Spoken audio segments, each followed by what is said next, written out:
Obrigado, presidente. Cumprimento a sociedade capixaba que nos assiste ao vivo pela TV Assembleia. Quero, nesse momento da fase das lideranças, e também cumprimentar aqui os nossos profissionais de imprensa, falar sobre uma visita importante que tivemos hoje à senadora Rose de Freitas. Nessa visita estava acompanhado do prefeito interino do município de Atílio Viváqua, Josemar, além do presidente da Câmara, o vereador Júnior Buroc, também estava a vereadora Gacelli, representando os demais vereadores, e representando os secretários, a secretária de Assistência Social, nossa querida Leia. Mais uma vez, a nossa senadora Rose de Freitas demonstra sua sensibilidade pelas prefeituras do nosso Estado. Destaco aqui as prefeituras do interior, como Atílio Viváqua, uma cidade pequena, com aproximadamente 12 mil habitantes, que precisa de muito a atenção do governo federal. E foi isso que ela fez com que se viabilizasse essa expectativa de novos investimentos para a cidade. Investimentos na educação, com 5 unidades, entre creche e unidades escolares para ensino fundamental, foram contempladas com compromisso da senadora Rose de Freitas para ampliação e reforma. Além de veículos para transporte de alunos, também veículos para transporte da saúde pública e investimentos na área da saúde no contexto geral. Tivemos a senadora também o acatamento das solicitações para equipamentos e implementos agrícolas para atender aquela cidade de Atílio Viváqua que tem sobre a sua economia uma amplitude na sua atuação em relação à agronomia e à pecuária. A senadora Rose de Freitas me surpreende a cada dia, com a sua maturidade de vida, maturidade política, a sua sensibilidade e o seu comprometimento com o nosso Estado do Espírito Santo por um todo. Ela trabalha para 78 municípios, independente de partido político, independente de posição das pessoas, ela trabalha para atender aquele que precisa, aquele que é o cidadão menos favorecido, que não entende muitas das vezes por que alguém chega num governo e não trata as pessoas em igualdade, porque todo mundo paga o seu imposto, independente se votou ou se não votou. Então esse é o trabalho de um bom representante. Ela, assim como a nossa bancada, deputado Enivaldo dos Anjos, federal, tem dado exemplo, como citado aqui, a gente sempre também faz essa reflexão nas posições que tem tomado no Congresso. E por falar na nossa senadora, queremos fazer justiça com ela, com essa mulher íntegra, essa mulher honesta, essa mulher que tem uma história, que não precisa falar da senadora Rose de Freitas na tribuna da Assembleia, é só olhar a sua história de trabalho, a sua história de vida, a sua índole, o seu caráter, a sua personalidade. Quem conhece, quem conviveu com ela. Eu nem posso falar tanto porque eu não tenho essa história de relação tão longa com a nossa senadora Rose. Mas o pouco tempo é de muito respeito que nós temos pela sua atuação e pelo respeito que ela tem pelo ser humano. Esse doleiro Lúcio Funaro, irresponsável, delator da Lava Jato, ele primeiro precisava avaliar sobre quem ele fala com as mentiras desvairadas dele, citando várias pessoas, e dentre elas citando a nossa senadora Rose de Freitas, mas que não vincula ela a nada. Ainda bem que pelo menos isso ele tem juízo. A nossa senadora, que foi eleita senadora em 2014, muito antes dessa delação que ele fala em compra de voto na Câmara Federal pelo seu chefe Eduardo Cunha. A nossa senadora Rose de Freitas, que tem o Espírito Santo, praticamente quase todos os capixabas na admiração do seu trabalho, nós temos uma coisa tranquila, que é a consciência dela e também o trabalho que ela tem levado para o Espírito Santo com muita dignidade e muita seriedade. São exemplos como esse que o capixaba tem que seguir, e a política é o melhor instrumento para viabilizar a oportunidade para os nossos cidadãos, principalmente os menos merecidos, como eu já falei, mas somente através de mandatos como esse.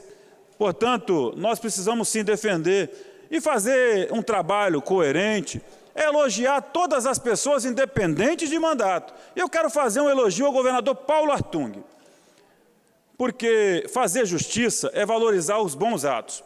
O governador Paulo Artung, nessa semana passada, esteve em Nova Venécia, fazendo a inauguração de um equipamento extremamente importante da Rede Cuidar, citado aqui pelo deputado Freitas, deputado Bruno Lamas.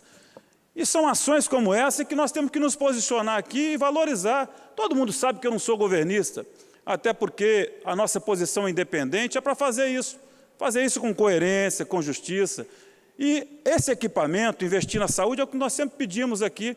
Mas a grandeza do governador Paulo Artung é continuar os investimentos e um planejamento e estratégia de um governo passado. Aquilo que é bom, governador, continue fazendo, continue também acatando. Foi muito bom o planejamento do governo Renato Casagrande, e quando ele assumiu o governo, ele deu continuidade de muitas obras boas conduzidas pelo governo que o senhor hoje tem conduzido. Mas agora, esse exemplo é um exemplo que já deveria estar sendo praticado, e é um exemplo que precisa continuar sendo praticado. Eu faço um compromisso público, que vou vir aqui sempre para as ações positivas desse governo, porque o nosso mandato está vinculado à vontade da nossa sociedade capixaba. Aquilo que é bom para o povo, nós vamos parabenizar, vamos elogiar, como eu estou fazendo aqui agora. Porque a grandeza do homem tem que estar na sua humildade. Eu compreendo, né, que alguns podem ter posição de inveja, como falado aqui na tribuna anteriormente, mas eu não comungo com essas posições. Tem aqueles que acreditam e aqueles que não acreditam, né? Eu acredito nas boas posições desse governo, mas não acredito no resultado deste governo, porque um governo que trabalha com poucos, para poucos, ele não vai ter resultado na sua grandeza. Você planejar que alguém possa estar servindo a outro Estado, sendo apresentado a outro Estado, olha, o marketing faz tudo, a comunicação faz tudo. E nós temos, deputado Majewski, que consentir o Espírito Santo, que tem pouco dinheiro para a saúde, pouco dinheiro para a educação, mas esse governo gasta 130 milhões com propaganda do seu governo. Quem não se promove fora do Estado? Pode contratar a empresa que quiser com dinheiro desse. Naturalmente, né, a preocupação em promover a sua imagem, o seu conceito lá fora, às vezes interpreta-se aqui que é muito maior do que fazer o dever de casa. As pessoas estão morrendo nos hospitais, estão nas filas dos hospitais, não tem remédio muitas das vezes, como eu falei agora há pouco, na ajuda que nós precisamos para os hospitais filantrópicos, e já elogiei aqui o governo quando repassou algum recurso, mas ainda é pouco comparado a alguns investimentos que são priorizados.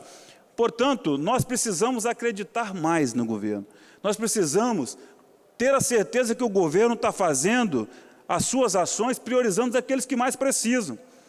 Depois que o governo fizer isso, mostrar que se elegeu, que o governador se elegeu para ser governador e cumprir as promessas de campanha, eu acho que nós temos que mais é parabenizar, temos que mais é referendar para o Rio de Janeiro, para vice-presidência da República, para ser ministro, porque se for da forma que está sendo governador aqui no Espírito Santo, pode ser uma insegurança para os capixabas.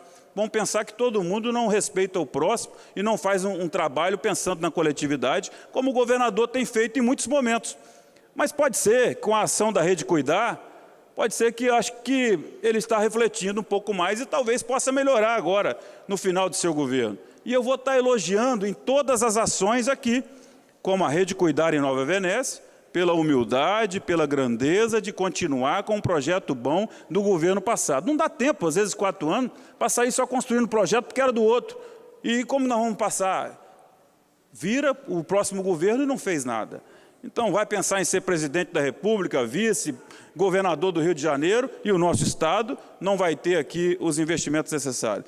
Então, assim, nós fazemos o papel da sociedade. Nós aprovamos aqui o orçamento para que ele seja investido naquilo que é mais necessário, na educação, na agricultura, mas a saúde pública, acho que não tem como discutir que é o investimento mais emergencial que nós temos. Que se pensar 1 minuto, pode ser que perde uma vida. Hoje já tem a rodovia BR-101, que não tem possibilidade de trânsito nela. Como que essas ambulâncias vão continuar sendo deslocadas se nós não tivermos uma política de saúde regionalizada?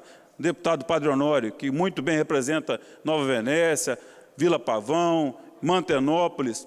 Às vezes, para fazer uma tomografia, quem sai de Ponto Belo tem que vir na Grande Vitória. Poderia ficar em Linhares, poderia ficar em Nova Venécia, poderia ficar em Colatina, mas não. Nós não temos um planejamento, nós não temos uma ação para que o nosso Estado, tão pequeno, com 78 municípios, sejam bem gerenciados. Mas eu acredito que, como tudo no mundo é possível, pode ser que o tempo chegou. Mesmo que falta só 1 ano e pouco de governo, mas o tempo vai ser agora e nós vamos apoiar as boas ações para o governo, para o nosso cidadão capixaba. Obrigado, presidente.